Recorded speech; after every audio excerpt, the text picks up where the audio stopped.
সবাইকে ধন্যবাদ। আসলে নোমানী ময়দান খেলার আগে বক্তব্য, নিজনান্দলে একটা বৃহত্তর গ্রাম, এখানে একজন কিংবদন্তি খেলোয়াড় ছিলেন, তার সন্তান এখানে উপস্থিত রয়েছে।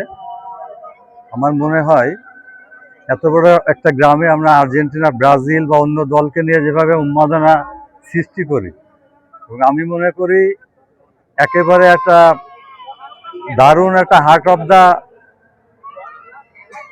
মাগুরার একটা গ্রাম। এই গ্রামের পূর্বেও খেলোয়াড় ছিল এবং ভবিষ্যতেও খেলোয়াড় হবে। এখন তাহলে সমস্যাটা কোথায়?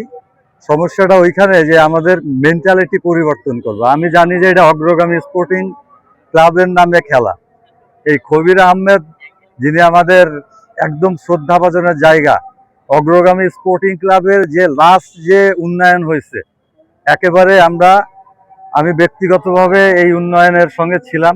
এটা বলার এই কারণ হলো যে তার যদি ঠিকানা যদি হারায় যায়, তাহলে পরে আমরা যদি এই যে মাদক বললো বা মোবাইল বললো, এগুলো আরো বৃদ্ধি পাবে। কিন্তু আমি কি করব, আমার কাজটা কি, সেটা যদি নির্ধারণ না করতে পারি, আমি জানি যে পারবে এই গ্রাম। ঠিক আছে, প্রীতি ম্যাচ আজকে অনেকদিন পরে আয়োজন হয়েছে, আমি ধন্যবাদ জানাই। আমরা বাইরের কিছু নিয়ে আমরা উন্মাদনা করতে চাই না, আমাদের নিজের একটা ব্র্যান্ড হওয়া উচিত এবং এই গ্রাম পারবে। আশা করি এই খেলার মাধ্যমে সেটা আবার শুরু হবে। ধন্যবাদ সবাইকে। নিজনান্দলী শেখপাড়া অগ্রগামী স্পোর্টিং ক্লাব কর্তৃক আয়োজিত আজকের এই প্রীতি ফুটবল ম্যাচের বিবাহিত এবং অবিবাহিত যে খেলা, বিগত 2-2.5 বছর পরে এই মনে হয় আমাদের এই শেখপাড়ার ছেলেপেলেরা আজকে এখানে খেলতেছে।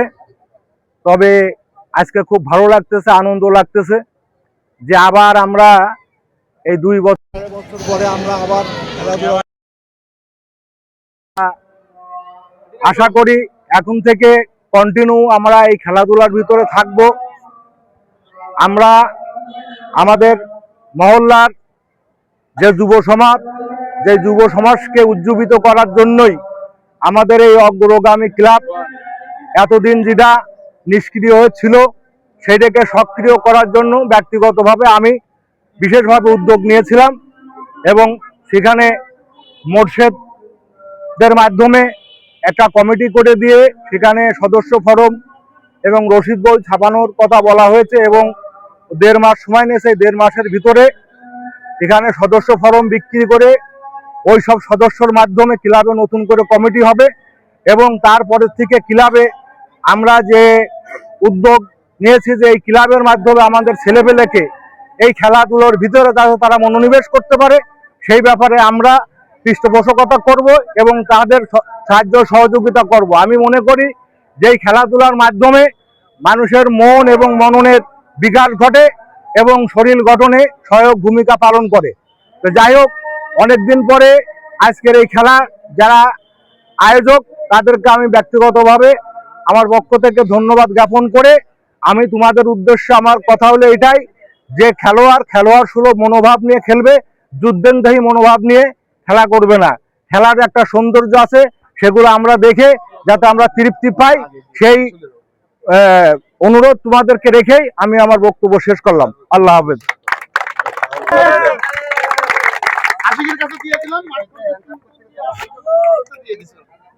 ভালো করে খেলবা, কিন্তু মান সম্মান সবাই মিলে তোমাদের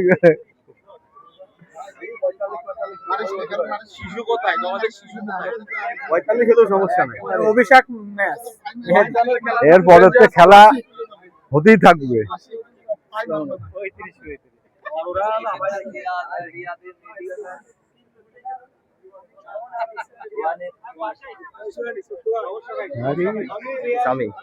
তোর বিয়ে দিয়ে দিবান রে।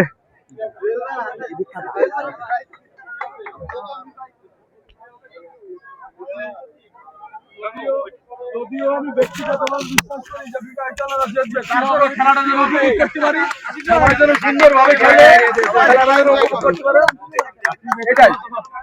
আমরা দ্রুত চলে যাই, খেলাটা শুরু হোক ভাই, দ্রুত শুরু করে দেন। আমরা